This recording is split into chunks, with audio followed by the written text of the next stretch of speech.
আসসালামু আলাইকুম, welcome back Arifa's English classroom. প্রিয় ষষ্ঠ শ্রেণীর শিক্ষার্থীরা, আশা করছি নিশ্চয় ভালো আছো, সুস্থ আছো এবং সবাই মনোযোগ দিয়ে লেখাপড়া করছো। আজকে আমি তোমাদের সঙ্গে ইংরেজি বিষয়ে তোমাদের যে বার্ষিক পরীক্ষার স্যাম্পল কোশ্চেন আছে বা নমুনা প্রশ্ন আছে, এই প্রশ্নটা ব্যাখ্যা করব এবং কিভাবে তোমরা উত্তরগুলো লিখবে সেটা আলোচনা করব। সো আশা করছি তোমরা ভিডিওটি শেষ পর্যন্ত দেখবে এবং যারা আমার চ্যানেল একেবারে নতুন তারা চ্যানেলটি সাবস্ক্রাইব করবেন। আর হ্যাঁ, যারা একবার সাবস্ক্রাইবার করেছো তারা দ্বিতীয়বার করলে কিন্তু আবার আনসাবস্ক্রাইব হয়ে যায়, মানে ওটা আবার উঠে যায়। তাই একবার যারা করেছো তাদের জন্য করা লাগবে না। চলো তাহলে আমরা দেখে নিই তোমাদের বার্ষিক পরীক্ষায় ইংরেজিতে 100 নাম্বারের কি কি প্রশ্ন থাকছে এবং তুমি কিভাবে সেই প্রশ্নগুলোর অ্যান্সার লিখবে।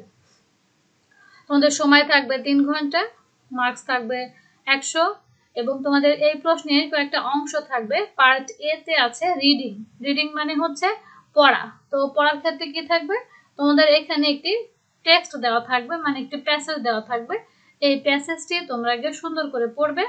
এই স্যাম্পল কোশ্চেনের যে প্যাসেজটি আছে এটি আবার দেওয়া থাকবে না, অন্য একটি প্যাসেজ তোমাদের দেওয়া থাকবে। তবে যেই প্যাসেজটি দেওয়া থাকবে সেটা তুমি ভালো করে পড়বে। আর এই প্যাসেজে ভালো করার জন্য তোমাদের যে সিলেবাস দেওয়া হয়েছে, সিলেবাসটা নিয়েও আমি আলোচনা করেছি তোমাদের সঙ্গে। সেই সিলেবাসটা অনুযায়ী তোমরা টেক্সট বুকটা দেখে দেখে সুন্দর করে পড়বে, তাহলে এখানে যে প্যাসেজটা দিক তুমি সুন্দর করে অ্যান্সারটা দিতে পারবে। সো প্রথম কাজ তোমার এই প্যাসেজটি সুন্দর করে বাংলা করে পড়া। এই প্যাসেজটি বলতে গেলে তোমার পরীক্ষা খাতায় তোমার পরীক্ষার প্রশ্নে যে প্যাসেজটি থাকবে।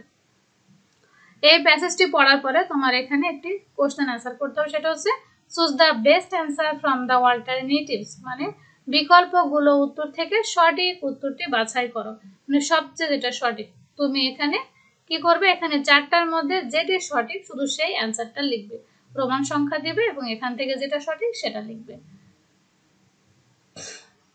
এরপরে কি আছে, B number, write short answers to the following questions. এখানে তোমাদের কয়েকটি শর্ট কোশ্চেন অ্যান্সার লিখতে হবে সংক্ষিপ্ত আকারে। এটাও কোথাও পাবে, এটা তুমি উপরে যে প্যাসেজটি পড়লে সেই প্যাসেজের উপরে ভিত্তি করেই হবে।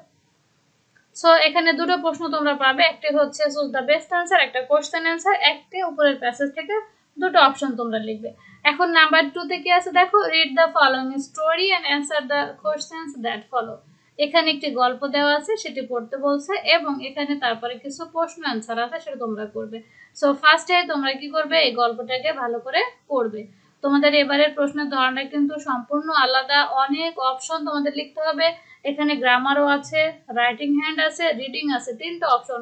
সো এই প্রশ্নটা তোমরা আগে প্রথমেই নেট থেকে অথবা স্কুলে স্যারদের কাছ থেকে কপি করে নিয়ে বাসায় রেখে এই প্রশ্নের কি কি ধরন আছে সেগুলো পড়বে। মানে এই প্যাসেজ আসবে না, কিন্তু এই যে এখানে যেমন এ নাম্বারে কি লিখবে সেটা দেওয়া আছে, মানে এখানে ট্রু ফলস করতে হবে।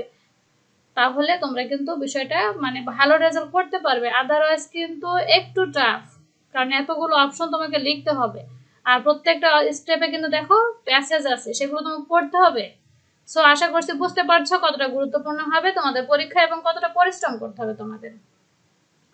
আচ্ছা, এখানে তোমরা যে কাজটি করবে সেটা হচ্ছে ট্রু ফলস লিখবে, যেটা ট্রু সেটা ট্রু লিখবে, মানে সত্য হলে ট্রু, আর ফলস হলে ফলস লিখে গিভ দ্য কারেক্ট অ্যান্সার লিখে একটি হাইফেন দিয়ে সঠিক অ্যান্সারটা লিখবে। এবার আসছে বি, উপরের প্যাসেজ থেকে এখানে বলছে যে রিড দ্য স্টোরি এগেইন, আবার গল্পটি পড়ো এবং match column A with column B. Column A এর সঙ্গে কলাম বি এর মিল করতে হবে। এখানে তোমরা এ প্লাস প্লাস চিহ্ন দিবে, দেওয়ার পর এখানে যেটা মিল আছে তার সঙ্গে দিবে। এখানে এই টেবিল তোমাদের আঁকতে হবে না, এটা আবার মাথায় রেখো। এবার আসতে পার্ট বি, অ্যাপ্রিসিয়েটিং পয়েমস। কবিতার যে কয়েকটি প্রশ্ন থাকে সেই প্রশ্ন তোমাদের লিখতে হবে। প্রথম একটা কবিতা দেওয়া থাকবে, সেই কবিতাটি পড়বে। পড়ার পরে দেখো 1 নম্বরে বলছে এ নাম্বারে অ্যান্সার দ্য ফলোইং কোশ্চেন। এখানেও কিন্তু প্রশ্নের অ্যান্সার লিখতে হবে। 3টি কোশ্চেন থাকবে কবিতা থেকে। এরপর বলছে how many stanzas are there in the poem. এই কবিতায় কয়টি স্ট্যান্জা আছে এটাও তোমাদের পড়তে লিখতে হবে। সি নাম্বার বলছে write the rhyming words in the following table. এই টেবিলে তোমাদের যে রাইমিং মানে হচ্ছে ছন্দের মিল কিছু ওয়ার্ড আছে, সেগুলো এখানে তোমাদের লিখতে হবে। সো তাহলে কবিতা থেকে তোমরা কয়টা পেলে, 3টা পেলে। অ্যান্সারিং লিখতে হবে এবং পয়েমটি স্ট্যান্জা লিখতে হবে এবং টেবিল লিখতে হবে। এরপরে আসছে তোমাদের পার্ট সি, গ্রামার। গ্রামার অংশে প্রথমেই যেটা থাকবে তোমাদের সেটা হচ্ছে read the following story and write with it using capital letters or punctuation marks where necessary. So যেখানে তোমাদের পাংচুয়েশন মার্কস দরকার সেখানে পাংচুয়েশন মার্কস দেবে। পাংচুয়েশন মার্কস মানে কি? কমা, ফুল স্টপ, প্রশ্নবোধক চিহ্ন, এই ব্যবহারগুলো, এবং বড় হাতের লেখা, ক্যাপিটাল লেটার্স মানে হতে বড় হাতের অক্ষর, এগুলো তোমরা এখানে সুন্দর করে লিখে বসাবে। এরপরে তোমাদের 5 নম্বরে আরো একটা প্যাসেজ আছে, মানে ছোট ছোট প্যাসেজ দিয়ে মূলত তোমাদের কাজ, প্রত্যেকটা স্টেপে দেখা একটা করে প্যাসেজ দেওয়া আছে, সেই অনুযায়ী কাজ দেওয়া আছে। এখানে একটি প্যাসেজ দেওয়া আছে, সেটা তোমরা পড়বে এবং পড়ার পরে এখানে তোমাদের কাজ আছে অ্যাডজেক্টিভ খুঁজে বের করবে এবং সেই অ্যাডজেক্টিভের সিনোনিম লিখতে হবে। বি নাম্বার, এখানে একটি কনভারসেশন দেওয়া আছে। কনভারসেশন মানে হচ্ছে কথোপকথন। তারপরে বলা আছে যে right 3 sentences to describe Rumi using at least 5 adjectives. সেখানে রুমি নামে একটি ক্যারেক্টার আছে, মানে চরিত্র আছে, সেই রুমির আবার এখানে আরো 5টি অ্যাডজেক্টিভ ব্যবহার করে তোমাকে সেন্টেন্স লিখতে বলা হচ্ছে, কমপক্ষে 5, সরি রাইট 3 সেন্টেন্সেস, কমপক্ষে 3টা সেন্টেন্স লিখবে রুমির 5টি অ্যাডজেক্টিভ ব্যবহার করে। আচ্ছা, সি নাম্বারেও কিন্তু দেখো একটা প্যাসেজ দেওয়া আছে, প্রত্যেক জায়গাতে তোমাদের একটা করে প্যাসেজ। এখানে তোমাদের কিন্তু 5টি অ্যাডজেক্টিভ এবং তাদের যে নাউন দেওয়া আছে সে অনুযায়ী কাজ করতে বলা হচ্ছে। এখানে অ্যাডজেক্টিভ নাউনের ব্যবহার, এই যে একটা টেবিল করে দেওয়া আছে। Number 6, read the given context carefully and answer the questions using appropriate modals। এখানে modals এর ব্যবহার আছে। প্রথমে তোমাকে পড়তে হবে কনটেক্সটটা, প্রত্যেকটা জায়গায় দেখো তোমাদের পড়ার বিষয়টা আসছে। আচ্ছা, এবার আসছে আমাদের রাইটিং হ্যান্ড।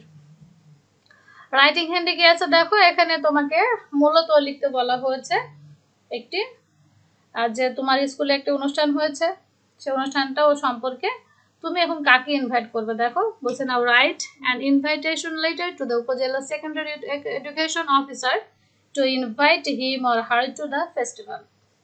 সেই অনুষ্ঠান সম্পর্কে তুমি এখন উপজেলা সেকেন্ডারি শিক্ষা অফিসারকে কি লিখবে? একটা ইনভাইটেশন লেটার মানে আমন্ত্রণ পত্র। আর এখানে তোমাদের মূল বইতে যে পত্রগুলো আছে তার উপরে গুরুত্ব আরোপ করবে তোমরা। সো এটা হচ্ছে একটি ফর্মাল লেটার লিখতে হবে তোমাদের।